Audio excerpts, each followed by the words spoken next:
Assalamualaikum warahmatullahi wabarakatuh. Apa kabar Bapak Ibu guru sekalian, calon ASN 2024 ya.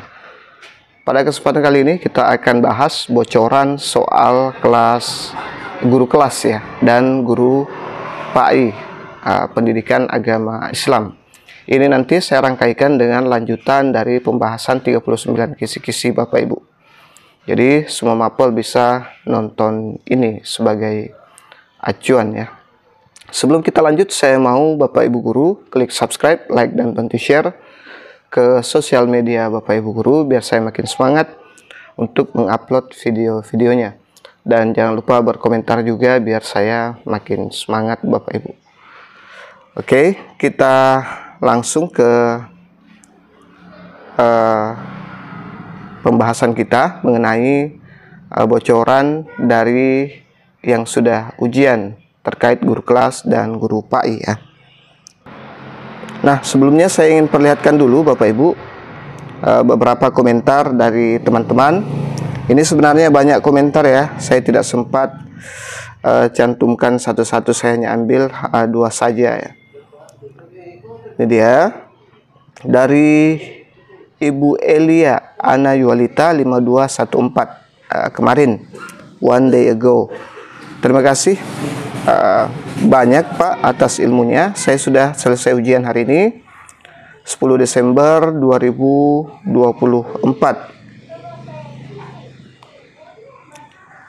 Nilai saya ini alhamdulillah dapat nilai 578 ya. Alhamdulillah sangat tinggi nih Bapak Ibu. Bagus ya. Cukup bagus, mudah-mudahan dapat formasi. Dia peringkat 1 di sesinya ya. Saya belum sempat tanya apakah dia guru kelas atau guru apa ya, bahasa Inggris kah atau guru apa ya. Saya langsung screenshot tadi nih sebelum saya buat videonya nih. Terima kasih Pak, berkat ilmu yang diberikan Bapak melalui video di channel ini, aku bisa mencapai nilai 559 nih. Alhamdulillah, itu juga termasuk tinggi di tanggal 11 kemarin karena selalu menonton video Bapak. Terima kasih ya Pak. Alhamdulillah. Ini Ibu Eva Mutia 241 ya. Bisa dilihat di kolom komentar Bapak Ibu, ada banyak yang sudah ujian di sana. Alhamdulillah nilainya cukup memuaskan ya, cukup bagus menurut saya. Nah, sekarang ini terkait FR, saya tutup nomornya untuk privasi beliau Bapak Ibu. Ini dari guru PAI kemarin pesannya. Assalamualaikum warahmatullahi wabarakatuh. Kak, mau cerita tadi aku tes P3K, nilainya alhamdulillah 543. Menurut kakak nilainya bagus tidak? Ya, soalnya formasi untuk guru PAI hanya 4, jadi yang keluar hanya 4 untuk khusus guru PAI. Waalaikumsalam, semoga saja lulus Pak. Amin ya. Terima kasih kakak bantuannya. Jadi ini hanya satu chat ya. Sebenarnya banyak chat yang masuk, tapi saya sudah tidak temukan Bapak Ibu karena ribuan chat yang masuk untuk pesan soal. Jadi saya tidak temukan lagi.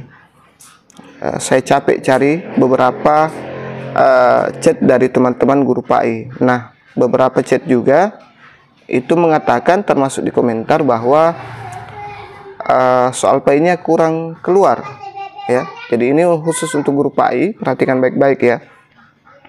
Soal PAI-nya katanya tidak, sangat sedikit yang keluar, kebanyakan menjurus ke guru kelas. Saya juga tidak tahu kenapa menjurus ke guru kelas untuk PAI ini. Nah, kemudian yang mapel lain alhamdulillah aman, tidak ada yang mengeluh terkait banyaknya guru kelas yang muncul di guru PAI. Nah, Bapak Ibu, bagi yang pesan sama saya seharusnya itu tidak bingung lagi ketika soalnya banyak di guru kelas, karena yang saya kasihkan 2 e-book ya, 2 e-book yang saya suruh pelajari dengan mantap. Kemarin ada yang bertanya saya harus fokus di mana, apakah yang ini atau yang ini. Itu 2 e-book Bapak Ibu harus dipelajari secara maksimal. Inilah yang kita takutkan kalau misalnya sedikit meleset dari mapel yang kita ampuh seperti ini. Saya yakin yang belajar 2 e-book, yang e-book bonus itu yang dipelajari dengan maksimal, saya yakin nilainya tidak akan rendah. Saya yakin bisa juga jawab ya, kalau dipelajari dengan maksimal ya. Untuk guru PAI. Kemudian untuk guru kelas, ini kemarin yang rajin chatting sama saya lupa terus nama ibu ini ya, foto anak-anak ini. Nih, minggu, Pak, saya dapat nilai 570. Banyak yang keluar tentang asesmen serta anak berkebutuhan khusus. Nah, ini sudah dibahas di poin sebelumnya, sudah dibahas lengkap di bocoran soal, di 39 kisi-kisi, itu sudah dibahas semua Bapak Ibu. Jadi saya tidak perlu bahas lagi mengenai anak berkebutuhan khusus dan asesmen. Seperti yang saya bilang, bahwa tiap orang beda jatahnya. Ada yang dapat banyak asesmen, ada yang dapat banyak disabilitas, ada yang dapat banyak berkebutuhan khusus, ada yang dapat banyak diferensiasi. Jadi kalau ada teman guru yang ingin pesan dan mengatakan soalnya pasti keluar, saya hanya senyum-senyum saja. Dan itu banyak ya, banyak guru yang seperti itu yang meminta untuk soal yang pasti keluar. Kalau ada bimbel atau YouTuber seperti ini yang memastikan soalnya keluar 100%, yakinlah bahwa dia hanya ingin produknya laku Bapak Ibu ya. Jadi jangan terlalu naif ya, jangan terlalu berharap soalnya bakal keluar semua. Saya sudah sering bilang, jatah soal kita itu tidak sama setiap satu orang, meskipun formasinya sama. Seperti itu tadi, ada yang banyak disabilitas, kebutuhan khusus, diferensiasi, inklusif, jadi beda-beda ya. Jadi kebetulan banyak dapat ini, alhamdulillah. Kebetulan banyak dapat ini, alhamdulillah. Jadi saya sering bilang, yang pesan minimal paling minimal itu mirip. Nah, kalau banyak sedikitnya itu tergantung rezeki teman-teman, seperti itu. Kemudian, amin Pak, yang saya ingat kata kunci pembahasan Bapak saja yang 39 kisi-kisi itu. Soalnya simple, tapi jawabannya hampir sama. Refleksi terhadap peserta didik banyak yang keluar. Jadi kemarin sudah kita bahas juga di refleksi. Ini semua ada di bonus ebook yang saya bagi-bagikan Bapak Ibu. Jadi kalau kita sudah kuasai 39 kisi-kisi, mau dapat jatah disabilitas banyak tidak masalah. Mau dapat refleksi banyak tidak masalah, karena kita sudah menguasai 39 kisi-kisi itu. Makanya setiap yang pesan, saya kasih bonus untuk 39 kisi-kisi itu yang sudah saya rinci. Kalau yang khusus mapelnya itu sengaja tidak saya rinci Bapak Ibu. Memang tidak saya rinci, ini terkait dengan relevansi, ini terkait diferensiasi. Tidak saya rinci seperti itu, langsung saya kasih soal yang disesuaikan dengan 39 kisi-kisi itu tadi. Kalau yang bonus saya sudah siapkan dengan rinci di sana. Jadi kalau sudah kuasai bonus itu, apapun yang kalian temukan itu bakal bisa dijawab dengan mudah. Seperti itu ya. Makanya jangan di skip Bapak Ibu, jangan di skip video saya, karena banyak informasi penting yang saya berikan ke Bapak Ibu guru sekalian. Kebanyakan Bapak Ibu guru awal-awalnya langsung skip, jangan ya. Itu di awal-awal itu banyak info yang Bapak Ibu guru harus pahami di sana. Baik, bagi Bapak Ibu guru yang belum pesan, masih ada waktu untuk yang detik-detik terakhir ujian ini. Silahkan pesan dari sekarang biar tidak menyesal nanti kalau nilainya rendah. Nah, inilah yang saya maksud bonusnya ya. Jadi semua yang pesan itu dapat bonus ebook ini ya Bapak Ibu. Ini sudah rinci 39 kisi-kisi untuk semua mapel ya. Baik, sekarang kita lanjut ke pembahasan kita mengenai 39 itu ya. 39 kisi-kisi. Kemarin kita sudah bahas 18 active listening. Kita akan lanjutkan insya Allah ini ya, 3, karena saya masih agak capek dari pelatihan Bapak Ibu. Makanya 3 hari baru tidak ada celah untuk saya buat materi video untuk YouTube. Makanya Saya agak gelisah juga sebenarnya. Saya sudah janji untuk tiap hari upload. Mohon maaf ya Bapak Ibu. Ini terkait tanggung jawab saya juga di mapel di dinas saya ya. Baik, kita langsung lihat. Sekarang sudah di poin 19, kesepakatan dan kebiasaan positif di lingkungan belajar. Kesepakatan dan kebiasaan positif di lingkungan belajar adalah prinsip yang bertujuan menciptakan suasana belajar yang kondusif melalui kerjasama antara guru dan siswa. Hal ini mencakup yang pertama adalah kesepakatan kelas. 1. Guru dan siswa bersama-sama menyusun aturan dan tata tertib yang disepakati bersama. Contoh, datang tepat waktu, menghormati pendapat orang lain, dan menjaga kebersihan kelas. Yang kedua, terkait dengan kesepakatan kelas. Kesepakatan ini memberi rasa tanggung jawab dan keterlibatan siswa dalam menciptakan suasana belajar yang nyaman. Yang kedua, kebiasaan positif. Yang pertama, kebiasaan yang diterapkan secara konsisten, seperti menggunakan bahasa yang santun, dengan mendengarkan dengan aktif, saling membantu, dan menjaga ketertiban. Yang kedua terkait kebiasaan positif, yaitu kebiasaan ini dibangun melalui pembiasaan, penguatan positif atau reward, dan contoh nyata dari guru. Ya, jadi penguatan positif atau reward itu tidak selamanya berbentuk hadiah utuh ya, tapi dengan verbal itu sudah cukup ya, sudah sangat bagus Bapak Ibu. Misalnya bagus, jawabannya sudah bagus, seperti itu. Oke, kita lihat contoh soalnya untuk kesepakatan dan kebiasaan positif di lingkungan belajar. Sebagai seorang guru di kelas, Anda selalu menekankan pentingnya kedisiplinan, baik dalam hal datang tepat waktu, mengerjakan tugas, dan mengikuti aturan yang ada. Namun, akhir-akhir ini Anda memperhatikan bahwa ada beberapa siswa yang mulai melanggar aturan tersebut. Salah satunya adalah seorang siswa yang sering terlambat datang ke kelas, tidak mengerjakan tugas rumah, dan tidak berpartisipasi aktif saat pelajaran berlangsung. Anda telah memberikan teguran secara lisan kepada siswa tersebut, tetapi perilaku tersebut belum menunjukkan perubahan.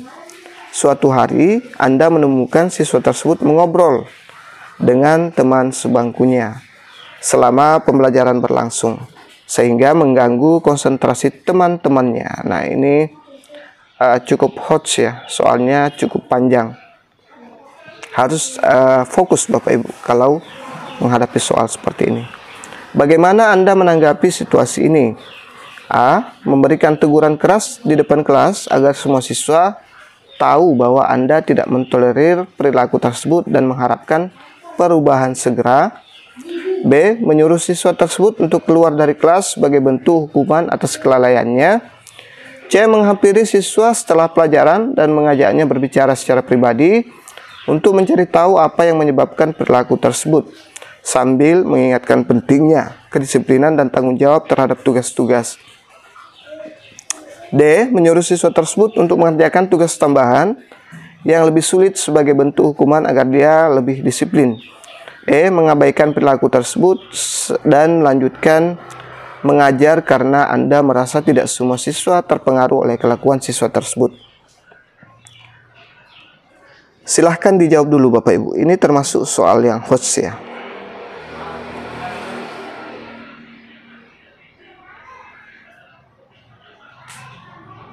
Nah, ini kasusnya. Kita sebagai guru sering menekankan pentingnya kedisiplinan, tepat waktu, mengerjakan tugas, mengikuti arahan yang ada. Namun akhir-akhir ini kita memperhatikan bahwa ada siswa kita yang mulai melanggar aturan tersebut. Salah satunya seorang siswa yang sering datang terlambat, tidak mengerjakan tugas, tidak berpartisipasi aktif.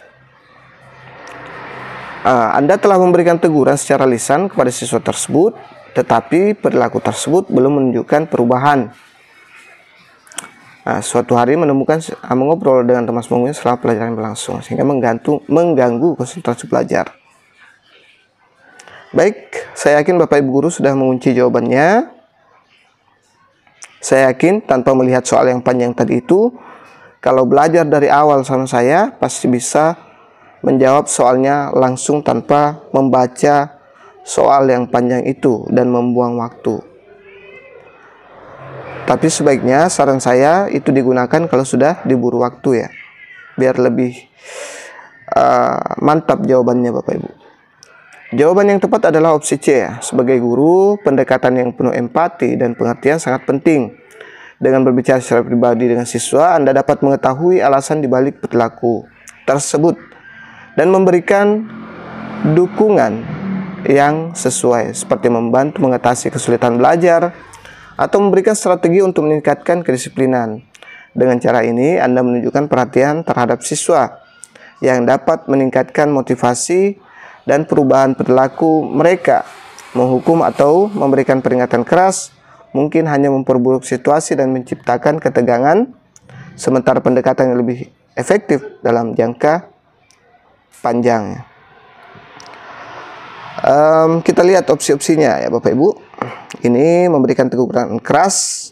Saya bilang kalau di SJT itu tidak butuh jawaban yang terlalu ekstrim ya. Kemudian tidak butuh juga jawaban yang ada kata hukuman. Ya, pasti ini nilainya rendah semua Bapak Ibu. Jadi tidak ada nilai salah ya. Yang salah kalau kita dapat nilai 0 kalau kita tidak jawab. Menghampiri siswa, nah ini yang terbaik ya. Menyuruh siswa tersebut mengerjakan tugas tambahan yang lebih sulit sebagai bentuk hukuman agar dia lebih disiplin.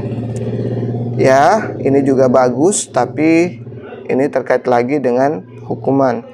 Mengabaikan, nah ini sudah kita tandai dengan baik bagi yang dari awal belajar di sini. Sudah jelas, poin tertinggi ada di opsi C ya. Kita lanjut ke soal berikutnya.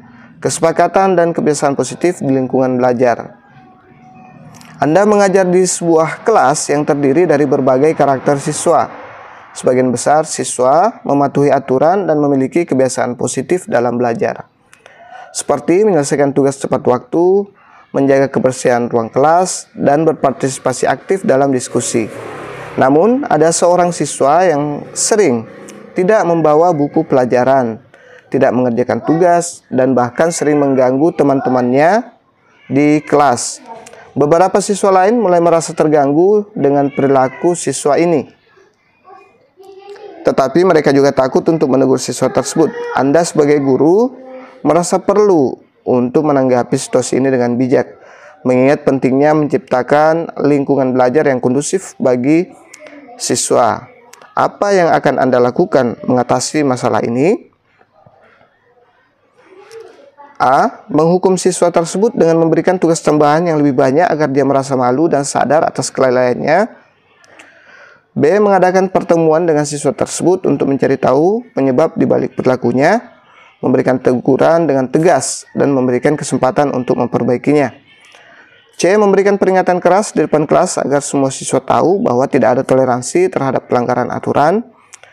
D. Meminta bantuan dari orang tua siswa untuk menyelesaikan masalah ini dan berharap orang tua dapat memberi pengaruh positif terhadap perilaku siswa tersebut. E. Mengabaikan siswa tersebut dan fokus pada siswa yang aktif dan mengikuti aturan karena dia tidak terlalu mengganggu jalannya pelajaran. Silahkan dijawab dulu Bapak Ibu Guru. Saya yakin Bapak Ibu Guru bisa langsung mengunci jawabannya ini ya.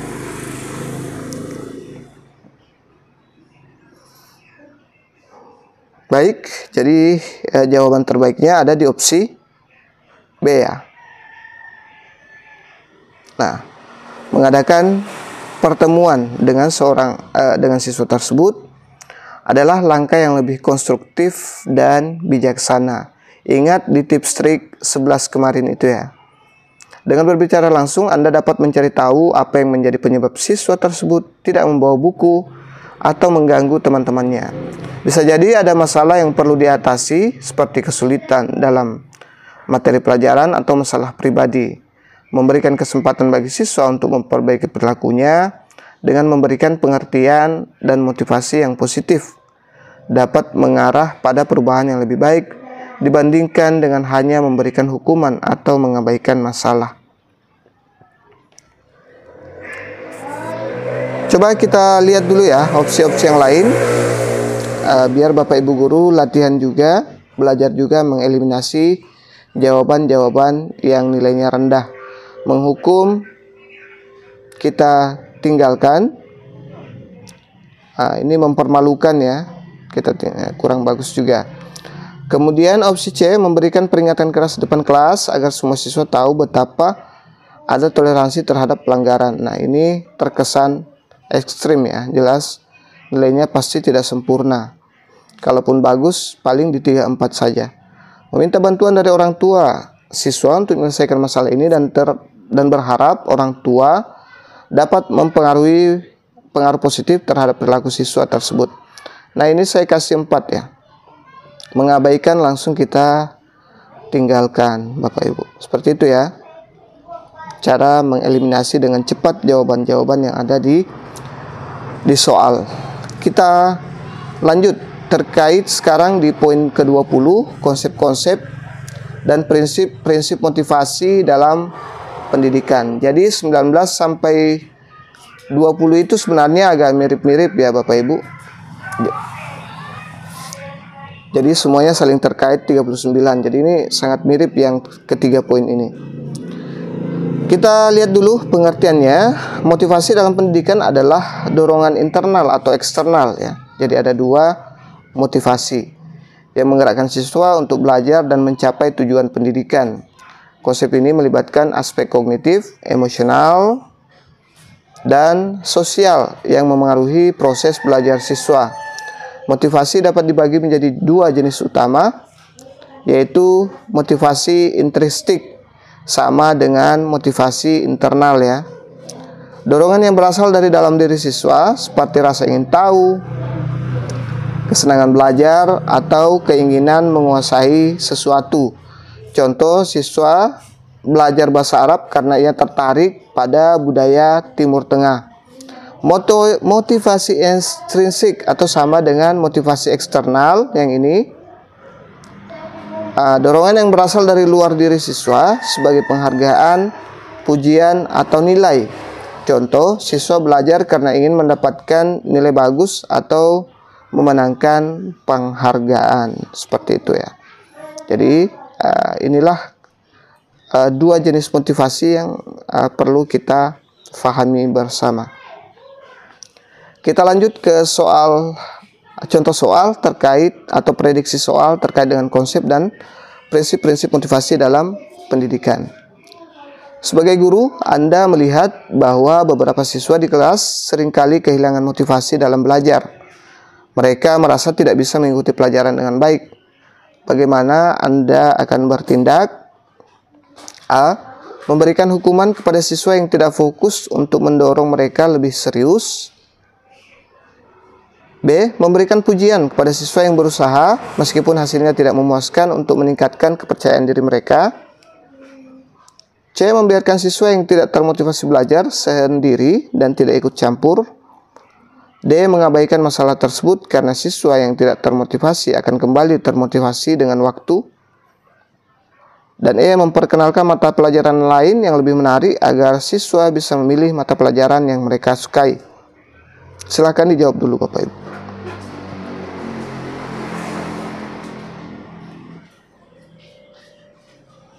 Baik, saya yakin Bapak Ibu guru sudah mengunci jawabannya. Kita lihat.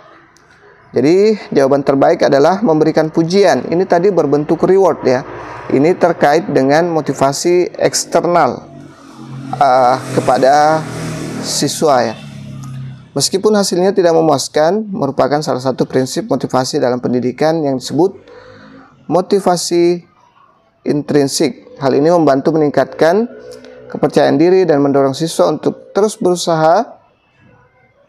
Pujian yang bersifat proses bukan hasil ya, lebih efektif dalam menjaga motivasi siswa dalam jangka panjang. Kita lanjut ke soal berikutnya. Kita lihat dulu satu-satu ya. Saya selalu seperti ini Bapak Ibu biar Bapak Ibu bisa semacam simulasi untuk eliminasi jawaban yang kurang tinggi poinnya. Memberikan hukuman, kita tinggalkan, ini kita simpan, misalnya ya, kalau belum kita tahu jawabannya. Membiarkan sama dengan mengabaikan, menunda, sudah sering saya ulang-ulang. Nah, ternyata ada lagi mengabaikan. Kalau di sini memperkenalkan mata pelajaran lain yang lebih menarik agar siswa bisa milih mata pelajaran yang mereka sukai. Nah, ini keluar dari konteks dan tujuan pembelajaran, keluar dari relevansi topik ya yang dikuasai. Jadi silakan Bapak Ibu guru kasih sendiri jawaban yang memiliki poin 4 ya. Kita lanjut ke prediksi soal berikutnya atau terkait dengan konsep dan prinsip-prinsip motivasi dalam pendidikan. Anda sedang mengajarkan materi baru yang cukup sulit bagi sebagian siswa di kelas. Beberapa siswa mulai tampak kebingungan dan kehilangan semangat. Apa yang akan Anda lakukan untuk memotivasi mereka? A. Memberikan tugas lebih mudah untuk siswa yang kesulitan. B. Menurunkan standar pencapaian untuk semua siswa agar tidak ada yang merasa gagal. C. Menggunakan pendekatan belajar yang variatif seperti diskusi kelompok atau metode praktikum untuk membuat materi lebih menarik. D. Meminta siswa untuk belajar secara mandiri tanpa bimbingan lebih lanjut. Dan E. Menetapkan sanksi bagi siswa yang tidak berhasil mengikuti pelajaran. Silahkan dijawab dulu Bapak Ibu.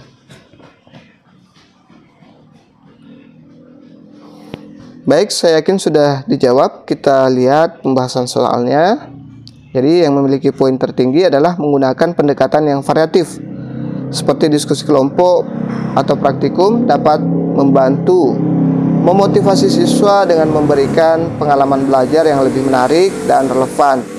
Hal ini sesuai dengan prinsip motivasi keterlibatan aktif yang mendorong siswa untuk terlibat lebih dalam proses belajar. Kita lihat opsi-opsinya. Memberikan tugas lebih mudah untuk siswa yang kesulitan. Ini berarti dia tidak, kalau yang ini bisa jadi tujuan pembelajarannya mereka tidak capai ya untuk yang kesulitan ini. Menurunkan standar pencapaian untuk semua siswa agar tidak ada yang merasa gagal. Nah, ini bisa menimbulkan masalah baru, mirip dengan opsi A. Karena yang dalam kelas itu pasti ada yang namanya kesenjangan ya, antara yang pintar dengan yang kurang. Karena kalau menurunkan standar bisa jadi masalah baru karena yang aktif ini bisa cenderung bosan, cepat selesai, dan sebagainya. Saya yakin Bapak Ibu guru pernah merasakan itu. Menggunakan pendekatan belajar yang variatif. Nah, inilah yang terbaik ya. Inilah yang memiliki poin terbaik tadi.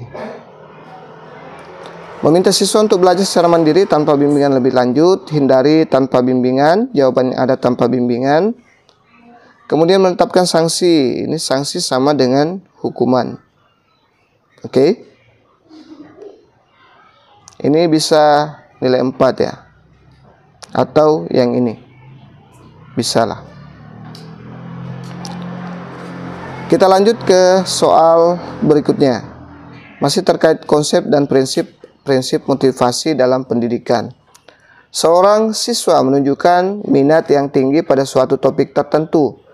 Namun, dia merasa mampu untuk berprestasi di bidang lain yang lebih umum. Apa yang akan Anda lakukan untuk memotivasi siswa tersebut? A. Memaksa siswa tersebut untuk mengikuti semua mata pelajaran tanpa kecuali. B. Mengabaikan minat siswa dan fokus pada pelajaran yang dianggap penting oleh sekolah. C. Menyediakan kesempatan bagi siswa untuk mengeksplorasi minatnya lebih dalam sambil tetap mendukung prestasi di mata pelajaran lain. D. Mendukung siswa untuk berhenti belajar hal-hal lain yang tidak menarik baginya. Dan E. Memberikan penghargaan hanya kepada siswa yang berprestasi tinggi di semua mata pelajaran. Silahkan dijawab dulu Bapak Ibu.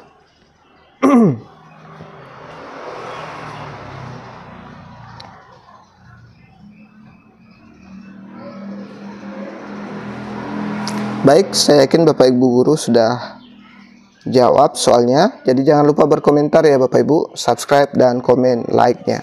Saya tunggu di sini nanti. Jangan pelit-pelit untuk like dan komennya Bapak Ibu. Ya, jadi jawaban yang tepat adalah opsi C ya. Mendukung siswa untuk mengeksplorasi minat mereka lebih dalam sambil tetap memberikan perhatian terhadap mata pelajaran yang lain, mencerminkan prinsip motivasi ekstrinsik yang seimbang dan motivasi intrinsik. Ini membantu siswa merasa dihargai dan tetap termotivasi untuk belajar. Kita lihat opsi-opsinya. Memaksa siswa untuk mengikuti semua mata pelajaran tanpa kecuali. Ini memaksa, ini terkesan tidak kreatif ya. Saya yakin nilainya rendah. Mengabaikan juga rendah. Langsung kita tinggalkan. Ini anggaplah kita simpan. Kemudian mendorong siswa untuk berhenti belajar hal-hal lain yang tidak menarik baginya. Ini kurang kreatif juga. Memberi penghargaan hanya kepada siswa yang berprestasi tinggi. Nah, ini bisa jadi dapat poin 4.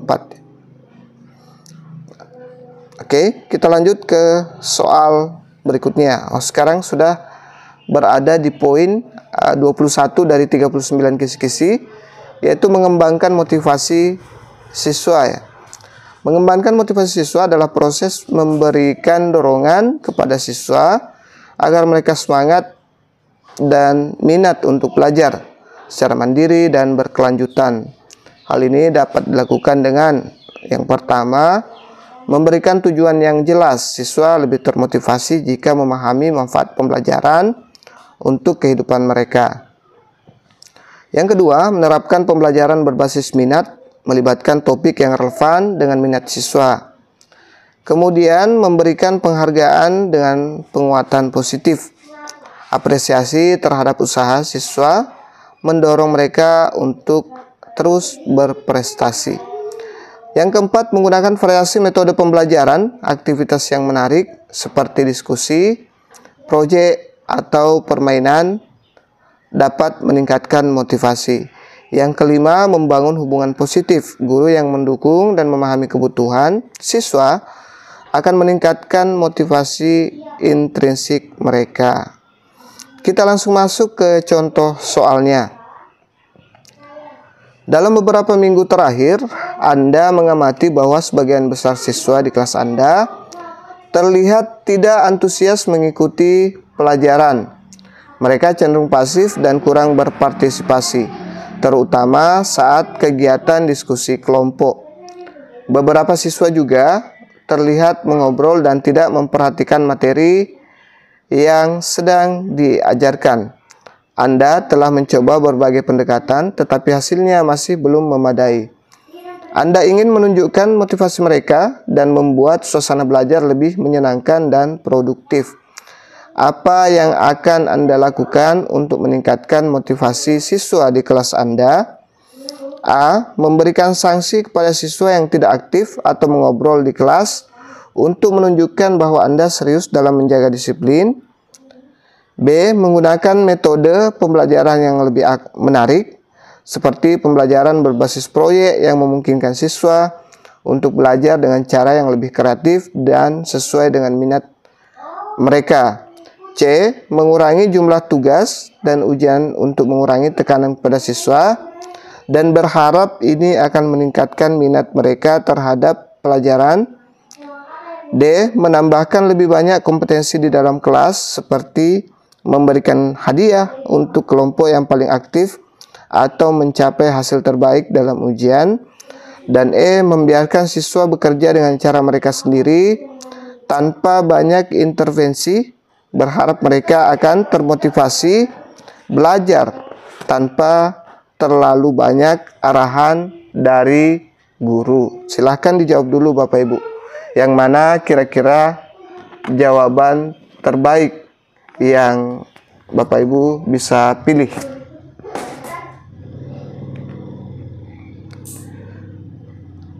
Silakan dijawab dulu ya.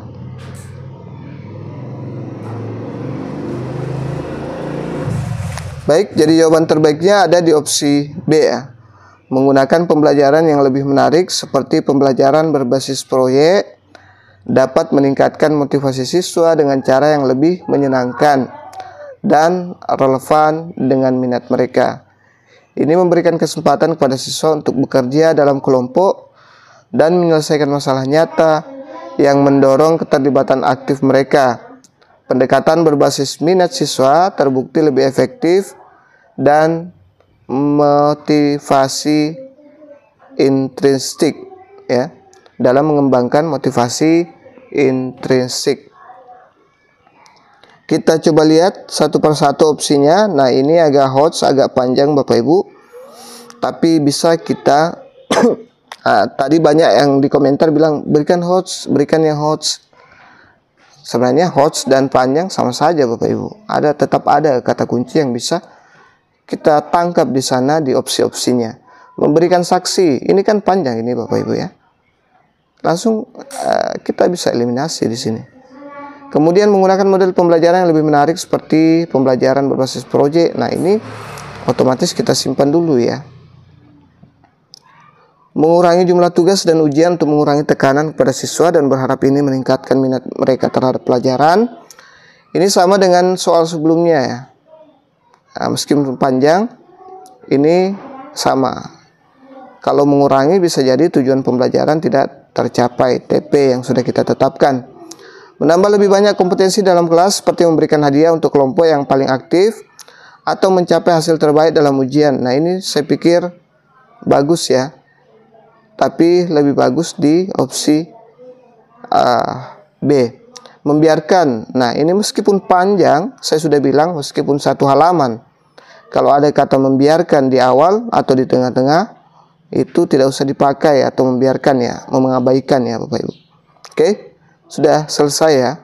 Semoga dipahami Bapak Ibu. Bagi yang sering belajar dari awal di sini dan belum ujian, saya yakin sudah bisa paham ya. Sudah paham dengan baik dan mungkin sudah ahli menjawab soal.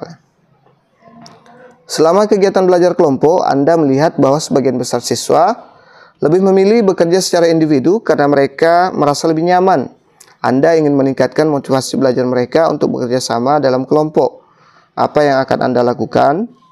A. Memberikan tugas individu yang lebih menarik untuk menjaga mereka tetap fokus. B. Menetapkan aturan bahwa kerja kelompok adalah bagian penting dari penilaian dan mengharuskan mereka untuk bekerja sama. C. Menciptakan suasana kerja kelompok yang menyenangkan dan relevan dengan minat siswa, serta memberikan kesempatan untuk berbagi ide secara terbuka. D. Menggunakan hukuman bagi kelompok yang tidak bekerja sama untuk memastikan mereka terlibat dalam diskusi.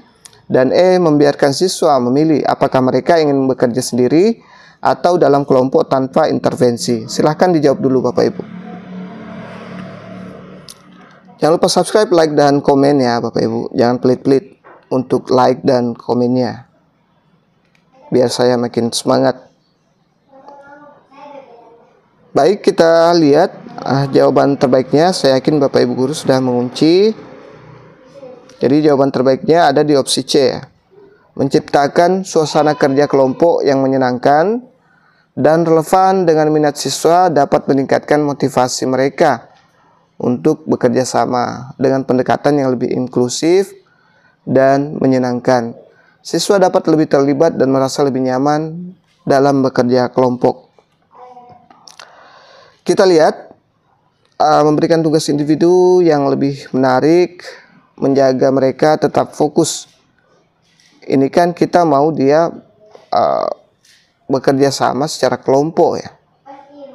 Nah, sedangkan di sini ini sebenarnya bagus ya, tapi tidak sesuai dengan yang diminta soal ya. Di sini kita mau hilangkan ini. Mereka kebanyakan merasa lebih nyaman bekerja sendiri. Yang kita mau dia berkolaborasi ya, bekerja dalam kelompok. Kalau kita berikan tugas individu yang lebih menarik, itu malah lebih mendukung pembelajaran individu mereka dibanding kolaborasinya kelompoknya ya. Jadi kurang bagus menurut saya. Menetapkan aturan bahwa kerja kelompok adalah bagian penting dari penilaian dan mengharuskan mereka untuk bekerja sama. Ini bagus juga, saya simpan dulu. kita kasih nilai 4 lah ya. Menciptakan suasana kerja kelompok yang menyenangkan dan relevan dengan minat siswa, serta memberikan kesempatan untuk berbagi ide secara terbuka. Nah, ini juga bagus. Ini mirip dengan opsi B, tapi ada lagi di sini, menetapkan aturan itu terkesan lebih agak sedikit memaksa dengan aturan ya. Tapi sebenarnya bagus, Bang. Cuman ini lebih bagus karena sini dia menyenangkan, relevan dengan minat siswa, dan seperti itulah tuntutan kurikulum sekarang. Menggunakan hukuman sudah kita tinggalkan, membiarkan sudah kita tinggalkan. Jadi itu dia ya jawaban terbaiknya Bapak Ibu. Oke, mungkin ini saja yang sempat saya share pada kesempatan kali ini. Masih capek Bapak Ibu. Ini lagi saya paksakan saja untuk yang ujian besok tanggal 14 insyaallah. 13 tanggal 13 besok untuk yang ujian tanggal 13 besok. Hari ini tanggal 12 ya. Mudah-mudahan bisa membantu, bisa memberikan nilai tertinggi insyaallah, amin, seperti yang teman-teman yang lain. Yang belum pesan silahkan pesan, masih ada waktu Bapak Ibu untuk belajar kebut sambil belajar di video saya ya. 2 ebook sambil belajar di video saya semua. Tonton video saya terkait 2024 ini, insyaallah aman, nilainya bakal tinggi Bapak Ibu. Saya garansi itu. Semoga bermanfaat. Assalamualaikum warahmatullahi wabarakatuh.